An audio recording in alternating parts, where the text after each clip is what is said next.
అందరికీ నమస్కారం. పత్రికారు చెప్పినట్టు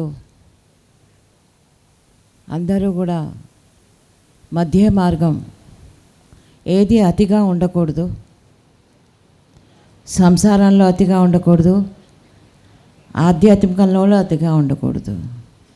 రెండింటిని బ్యాలెన్స్ చేసుకుంటూ నడిపితేనే నిర్వాణానికి దారి. ఏది వదిలిపెట్టినా మనం సాధించలేము. ప్రతిదీ కూడా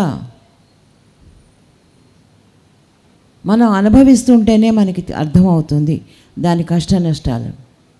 దాంట్లోంచి బయటపడడం, అప్పుడు మనం ఆధ్యాత్మికంలో ఉంటే అది బాగుంటుంది. ఇది వదిలిపెట్టే చాలా సులభం ధ్యానం చేయడం, అన్నీ వదిలిపెట్టేసి.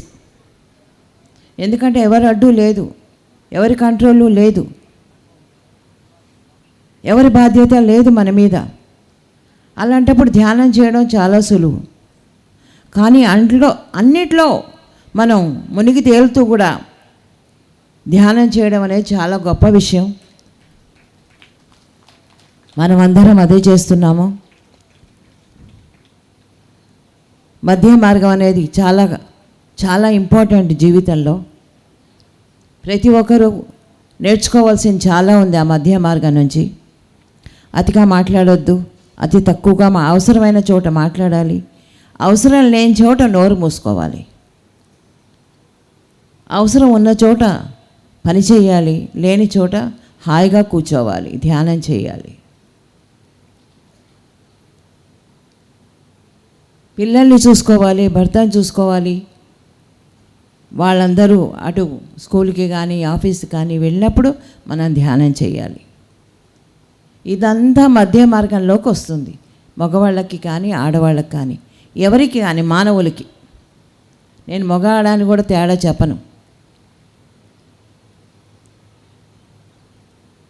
ఎవరైతే ఈ బాధ్యతలన్నీ నిర్వర్తిస్తూ ధ్యానంలో కూడా పరిపూర్ణత్వం చెందుతారో అదే గొప్పతనం, అదే ఆధ్యాత్మికం అసలైనది. శంకరాచార్యుడు కూడా సన్యాసం తీసేసుకున్నాడు, కానీ సంసారం ఏంటో తెలియదు. ప్రశ్నలు వేసినప్పుడు సంసారం అంటే ఏంటో అంటే తెల్లమొహం వేశాడు. కొన్నాళ్ళు టైం ఇవ్వండి, నేను దీనికి జవాబు చెప్తానని సంసారం చేశాక వచ్చి దాని గురించి జవాబు చెప్పగలిగాడు. అలాగ ప్రతి ఒక్కరికి కూడా అవసరం. రెండు కూడా చవి చూడాలి.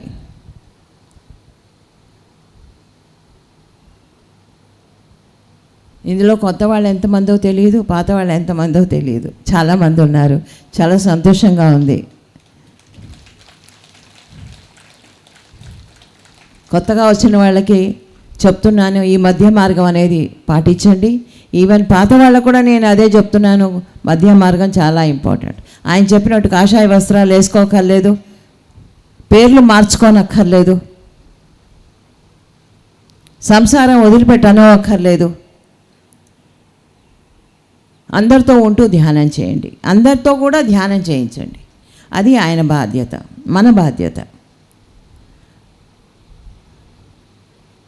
మా వివాహం 74లో జరిగింది, యాదగిరిగుట్టలో.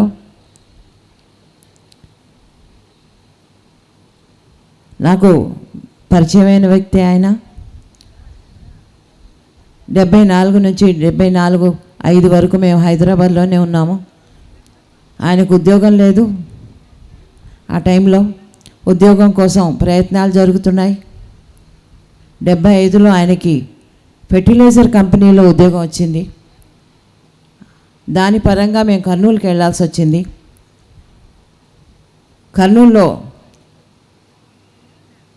ఆయన ఉద్యోగం పల్లెటూళ్ళకి వెళ్ళడం, ఎరువులు అమ్మడం, ఎరువుల గురించి చెప్పడం, ఇది వాడండి అది వాడండి అని చెప్పడం, 15 రోజులకి ఒకసారి ఇంటికి రావడం, మళ్ళీ ఒక వారం 10 రోజులు ఇంట్లో ఉండడం, మళ్ళీ వెళ్ళడం. ఇది ఆయన ఉద్యోగం. అలాగా 75 నుంచి 82 వరకు ఉన్నాము. 82లో ఆయనకి సదానంద స్వామిని ఆయన గురువు పరిచయం అయ్యారు. ఆయన దగ్గరికి రోజు ఊళ్ళో ఉంటే రోజు వెళ్తూ ఉండేవారు. రోజు వెళ్ళి ఆయన దగ్గర కూర్చోవడమే, అంతే పని, ఇంకేం లేదు, అడగడం లేదు, ఏం లేదు. ఆ సదానంద స్వామి వచ్చిన ఆయన దగ్గరికి వెళ్ళినప్పుడు, సుభాష్ ఇక్కడ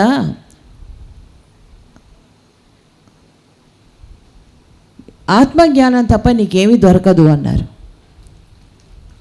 అంటే గురువుల దగ్గరికి వెళ్ళేటప్పుడు మనం ఏమి ఆశిస్తాము?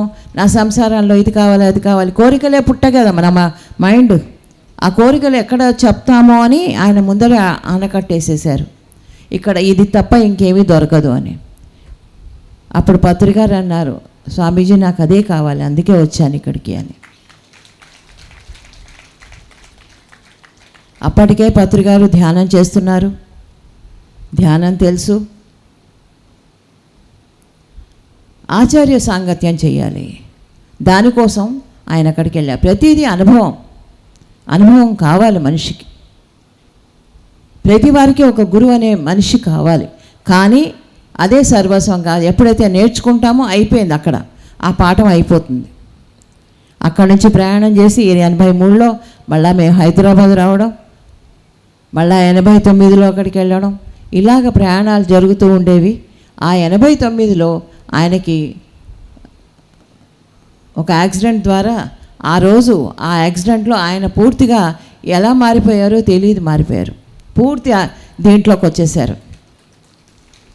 అప్పటి నుంచి నేను ఉద్యోగం వదిలిపెట్టేస్తాను అని నాకు చెప్పేవారు కాదు, అందరికీ చెప్పేవారు. నాకు చెప్తే వద్దంటానని తెలుసు. అప్పటికి 2 పిల్లలు, నాకు ఆడపిల్లలు, చిన్నమ్మాయి చాలా చంటి పిల్ల. భయం వేస్తూ ఉండేది నిజంగా, ఆయన ఉద్యోగం మానేసి ఏం సన్యాసుల్లో గడిచిపోతారో అని భయం వేసేది నాకు, వదిలిపెట్టేసి. కానీ ఎప్పుడు అలా చేయలేదు ఆయన. సంసారాన్ని చాలా ప్రేమగా చూసుకునేవారు, పిల్లల్ని ఎంతో ప్రేమగా చూసుకునేవారు ఆయన. దానికి తోడు మెల్లమెల్లగా ఎప్పుడైతే 83 నుంచి వెళ్ళామో అప్పుడు నేను ధ్యానంలోకి ఎంటర్ అయ్యాను. అప్పటిదాకా నేను ధ్యానం చేసేదాన్ని కాదు, ఆయన చెప్పినా చేసేదాన్ని కాదు. సంసారం, పిల్లలు, అత్తగారు, మామగారు, ఆడబిడ్డలు, దాంతో 85 నుంచి నేను ధ్యానం మొదలెట్టినప్పుడు ప్రతిరోజు మొదటి రోజే నాకొకటే కోరుకుండేది, నాకు యోగిగా మారాలి, యోగిని అయిపోవాలి. ఏమిటో ఆ కోరిక తెలీదు, అలా ఎందుకు వచ్చిందో. అలా మొదలెట్టాను. గంటల కొద్దీ కూర్చునేదాన్ని. ఎన్నో అనుభవాలు జరిగాయి, ఎన్నెన్నో. అలా మెల్లిగా నా ప్రయాణం కూడా ఆయనతో పాటు ఈ ధ్యానంలోకి మొదలైంది. తర్వాత ఎప్పుడైతే 89లో మళ్ళా కర్నూలు ట్రాన్స్ఫర్ అయ్యి మేము వెళ్ళామో, 91లో ఆయన బివి రెడ్డి గారని పరిచయం అయ్యారు. ఆయన ద్వారా మొదటి పిరమిడ్ వచ్చింది. అది 33x33 అనుకుంటాను. బాగుంది అది, ఆ పిరమిడ్ ఊరవతల. ఇప్పుడు ఊరు సెంటర్ అయిందనుకోండి. ఆయన ద్వారా ఆయన పరిచయస్తుల దగ్గర మనీ కలెక్ట్ చేయడం కానీ, ఈయన కూడా తన పరిచయస్తుల దగ్గర, ఆ రోజుల్లో 3 లక్షలు అంటే చాలా గొప్ప విషయం. సో అలాగా ఆ పిరమిడ్ వచ్చింది. ఆ పిరమిడ్ వచ్చిన తర్వాత అందరూ అనేవారు, వచ్చింది బాగానే ఉంది, కానీ దీంట్లో కూర్చొని ధ్యానం చెప్పాలి కదా. ఎవరికి అప్పుడు ధ్యానం పరిచయం అంతగా లేదు కనుక ధ్యానం చెప్పాలి. మీరు ఇలా ఊళ్ళు తిరుగుతూ ఉంటే ధ్యానం ఎవరు చెప్తారు? ఈ పిరమిడ్ కట్టాం కదా మనం, దీనికి వస్తున్న వాళ్ళకి మార్గం ఎవరు చూపిస్తారు అన్నట్టు అందరూ అనేవారు. అప్పటికే ఈయనకి ఇంట్రెస్ట్ లేదు కదా ఉద్యోగం మీద. ఇదేదో కారణం దొరికింది, బాగానే ఉంది అనుకున్నారేమో. ఆయన ఉద్యోగం మానేశారు, రిజైన్ చేసి ఇంటికి వచ్చారు. నేను చేసే ముందర చెప్తే వద్దంటానేమోనని, చేసేసాక ఇంటికి వచ్చారు. చెప్పారు నాకు, ఇలా రిజైన్ చేశాను అని. చేశాక ఏం చేస్తాను, వాళ్ళంతా చల్లబడిపోయింది. ఎలాగబ్బా సంసారం ఎలాగా, ఎందుకంటే మాకేం ఆస్తుపాస్తులు లేవు. ఆ రోజు పనిచేస్తేనే మాకు వస్తుంది. దగ్గర డబ్బులు లేవు, పిల్లలిద్దరూ వాళ్ళ చదువులు, వాళ్ళని చూసుకోవడం ఇవన్నీ ఉన్నాయి. ఎలాగాని ఆలోచిస్తున్నప్పుడు నాకు ఇంకా పిరమిడ్లోకి వెళ్ళి ధ్యానం చేయాలనిపించి వెళ్ళిపోయాను. రాత్రిపూట వెళ్ళిపోయి కూర్చున్నాను ధ్యానం చేస్తూ. ఏం చేయాలి అన్న బాధ అనుకోండి, ఆవేదన అనుకోండి. అలా కూర్చున్నప్పుడు నాకు పైనుంచి ఒక మెసేజ్ లాగా వినిపించింది. అనిపించడం కాదు, వినిపించింది. ఎప్పుడైతే నువ్వు యూనివర్స్ కోసం పనిచేస్తావో యూనివర్స్ నీకు హెల్ప్ చేస్తుంది, నువ్వు వరి అవ్వద్దు, దాని గురించి బెంగ పెట్టుకోవద్దు, లక్షణంగా ఇంటికి వెళ్ళన్నట్టు చెప్పింది. అలా 3 సార్లు వచ్చింది ఆ వాయిస్. అప్పుడు తెల్లవారుజామున 3 గంటలకు ఇంటికి వచ్చి అప్పుడు నిశ్చింత అనిపించింది. అప్పటికే ఒక డౌటే, నిశ్చింత అంటే పూర్తి రాలే, మళ్ళా ఒక డౌటే, ఎలాగ అబ్బాయి సంసారం అని. అలాగ ఉద్యోగం మానేసిన తర్వాత కొంత డబ్బు ఆయన చేతికి వచ్చింది. దాంట్లోంచి కూడా ఒక 25,000, ఆ రోజుల్లో 25,000 అంటే చాలా ఎక్కువ. ఆ 25,000 తన జేబులోంచి తీసి బిఏ మాస్టర్ అని ఫస్ట్ పుస్తకం ఆయన ప్రింట్ చేశారు. ఆయన సొంతగా రాశారు అదంతా, కాన్సెప్ట్స్ అన్నీ. సో అలాగా ఆ పుస్తకం బయటకు వచ్చింది. ఆ తర్వాత మెల్లగా మాకు అద్దె ఇవ్వడానికి డబ్బులు లేవు. ఆ డబ్బులన్నీ తీసుకెళ్ళి బీవిరెడ్డి గారు ఆయన ఫ్రెండ్స్ దగ్గర ఇంట్రెస్ట్ కోసం ఇచ్చి, ఆ ఇంట్రెస్ట్ మాకు ఎంత వచ్చేది? 900 వచ్చేది. 900లో ఇల్లు ఎలా గడుపుతాను నేను? చాలా కష్టంగానే ఉండేది. ఒక పిల్లని మా అత్తగారి దగ్గర పంపించేశాను, ఎందుకంటే ఫీజులు కట్టలేక. రెండో అమ్మాయి నా దగ్గర పెట్టుకున్నాను. అలాగ ఇల్లు మారి చిన్న ఇంటికి వచ్చాము, పెద్ద ఇంటి నుంచి. అలాగ ఒకటి తగ్గించుకుంటూ ఆయన వెళ్ళిపోయేవారు, పిరమిడ్కి వెళ్ళిపోయి ధ్యానం చెప్పేవారు, ఇంట్లో ఉండదని. అప్పుడు మెల్లిగా అనంతపురం, ధర్మవరం ఇవన్నీ కూడా ప్రయాణం చేయడం మొదలెట్టారు ఆయన. బస్సుల్లో వెళ్ళేవారు. బస్సుల్లో వెళ్ళడానికి కూడా ఆయన దగ్గర డబ్బులు ఉండేవి కాదు, టికెట్ కూడా డబ్బులు ఉండేవి కాదు. ఒక్కోసారి అంటే ఎప్పుడు బస్సు వచ్చేది, నిలబడేది, ఆయన అటు ఇటు తిరిగేవారు. ఏం చేసేవారు? ఎక్కాలంటే డబ్బులు కావాలి మరి. అప్పుడు పక్కన ఉన్న వాళ్ళు, ఆయనతో పాటు ఆయన దింపడానికి వెళ్ళిన వాళ్ళు ఎవరన్నా, ఏం సార్ మీరు బస్సు ఎక్కడం లేదు అంటే, డబ్బులు లేవయ్యా అనేవారు. అప్పుడు ఆ 100 రూపాయలు 70 రూపాయలు ఇచ్చి ఆ బస్సు టికెట్ కొనిచ్చి ఆయనని పంపేవారు. అలాగా ఆయన ప్రయాణం ఆ రోజు నుంచి అలా మొదలెట్టి అనంతపురం, ధర్మవరం, గుంతకల్లు ఇలాగ ఒకటి చేర్చుకుంటూ పల్లెటూళ్ళు, పట్టణాలు, సిటీసు అన్నీ ఆయన తిరుగుతూ ధ్యానం చెప్పాలి, ధ్యానం చేయాలి అనే కాన్సెప్ట్ తోటే ఆయన ఉన్నారు. తర్వాత మెల్లిగా శాకాహారం మొదలెట్టారు. ప్రతి వాళ్ళు కూడా శాకాహారులుగా మారాలి. నేను అనేదాన్ని, అలా నువ్వు చెప్పావంటే ఎవరు వింటారు? ధ్యానం కూడా మానేస్తారేమో, జాగ్రత్త అని. లేదు, వస్తారు. ఆయన నమ్మకం చూడండి ఎంత బాగుండేదో. వస్తారని చెప్పి అలాగే ఎంతోమందిని శాకాహారులుగా మార్చారు ఆయన. 3 పూట్ల తినేవాళ్ళని కూడా శాకాహారులుగా మార్చారు. అది ఆయనకే చెల్లు. అలాగ మెల్లిగా ఈ యొక్క మూమెంట్ని ముందరికి తీసుకెళ్ళడమే ఆయన ధ్యేయం అన్నట్టు ప్రయాణాలు చేస్తూనే ఉండేవారు నిరంతరంగా. ఈరోజు నాకు బాగాలేదు, ఈరోజు ఓపిక లేదని ఎప్పుడు కూడా క్లాసులు మానేయలేదు. నాకు రెస్ట్ కావాలని ఎప్పుడు అనలేదు.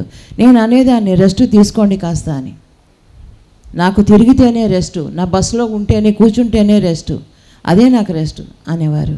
సరే, ఒక్కోసారి నాకు వీలైతే వెళ్ళేదాన్ని, ఒక్కోసారి లేదు. ఎందుకంటే మా అత్తగారు, మామగారు ఉండేవారు ఇంట్లో, వాళ్ళని చూసుకోవాలి పెద్దవాళ్ళు. ఇలాగా జీవితం గడిచింది. కానీ అద్భుతంగా గడిచింది. ఈరోజు అనిపిస్తుంది సాధించాము అని. అది తృప్తిగా ఉంటుందన్నమాట. జీవితంలో ఏదన్నా మనం అనుకున్నది సాధిస్తే, అంటే యూనివర్సల్గా అనుకున్నది, మన సొంత ఇంటికి కాదు, యూనివర్సల్గా అనుకున్నది ఎప్పుడైతే సాధించామో అది నిజంగా చాలా ఆత్మకి తృప్తి అనిపిస్తుంది, శరీరానికి కాదు. శరీరానికి ఎప్పుడు తృప్తి అనిపిస్తుంది? ఇంట్లో ఏ ఫ్రిడ్జో ఎయిర్ కూలరో వస్తే మనకి తృప్తి అనిపిస్తుంది, మనం అనుకున్నది వస్తే. కానీ ఎప్పుడైతే అందరూ ఆధ్యాత్మికంగా మారారో, ధ్యానంలో దిగారో, శాకాహారులుగా మారారో, ఆ తర్వాత ఒకటి ఒకటి ఒకటి పిరమిడ్ రావడం మొదలైంది. పెద్ద పెద్ద పిరమిడ్లే వచ్చాయి అన్ని చోట్ల కూడా, ఊరంతా కూడా వచ్చాయి, అన్ని ఊళ్ళల్లో వచ్చాయి. ఎక్కడ పిరమిడ్ చూస్తే ఆహా ఇది మన ల్యాండ్ అన్నట్టు మాకు అనిపిస్తూ ఉంటుంది. అలాగా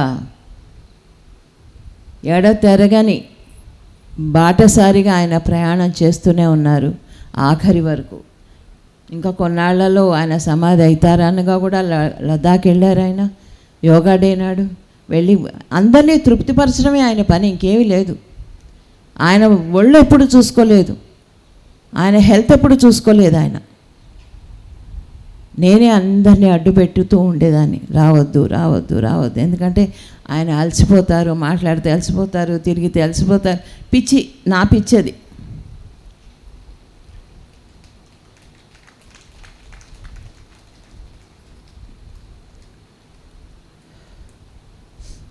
కానీ జీవితం మాత్రం అద్భుతంగా చేసుకున్నాము మనమందరం కూడా. దీంట్లో వచ్చిన ఇంతమంది ధ్యానులకి నిజంగా అపురూపం ఇది ధ్యానం అనేది. ప్రతి ఒక్కరు కూడా ఎప్పుడు వదిలిపెట్టద్దు దీన్ని. మన ధర్మం చేస్తూ కూడా మనం ధ్యానం చేయొచ్చు. ధర్మాలు వదిలిపెట్టద్దు, సత్యం వైపు ప్రయాణించండి. ధర్మం అనేది ఇంటి దగ్గర, మన సొసైటీలో ఉంటుంది. సత్యం అనేది మన సోల్లో ఉంటుంది, ఆత్మలో ఉంటుంది. కనుక సత్యాన్ని ఎప్పుడూ వదిలిపెట్టద్దు. ఇది సత్యం అంతే, దానికి వేరే విరుగుడు లేదు, వేరే మాట లేదు, వేరే బాట లేదు.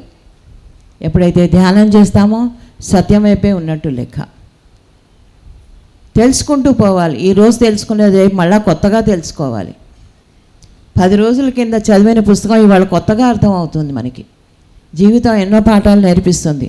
ఆ పాఠాలని బాగా నేర్చుకుంటూ, అనుభవంలోకి తీసుకుంటూ, అనుభవమే జ్ఞానం అన్నారు ఆయన. ఎప్పుడైతే అనుభవించమో మనకు ఆ జ్ఞానం శాశ్వతం కాదు, ప్రతిదీ అనుభవించాలి. ఏదో కళలో కనిపించింది, ధ్యానంలో కనిపించింది కాదు, నిజ జీవితంలో కనిపించాలి. అది అప్పుడే అది పటిష్టం అవుతుంది. కనుక మీరందరూ కూడా ధ్యానం చేస్తున్నారు, అద్భుతంగా ఉంది మీ జీవితం కూడా. మీరందరూ కూడా ఇలాగే ధ్యానులుగా అందరినీ కూడా శాకాహారులుగా మార్చాలి. మనం మారుతూ ఇంకొకళ్ళని మార్చాలి. అంతేగాని మనం ఎదిగిపోయామనే భావనలో కానీ మాయలో కానీ ఉండద్దు. మనం ఏమి ఎదగలే, ఇంకా ఎదగాలి, నిరంతరం ఎదగాలి, శ్వాస ఉన్నంత వరకు ఎదగాలి. ఈ జన్మ కాకపోతే ఇంకా పైన ఇంకా ఉన్నాయి, ఇంకా ఎదగాల్సిన నేర్చుకోవాల్సినవి చాలా ఉన్నాయి. కాబట్టి ఇక్కడ అయిపోలేదు, అది మనం నిశ్చయంగా తెలుసుకోవాలి ప్రతి ఒక్కరు. Thank you so much.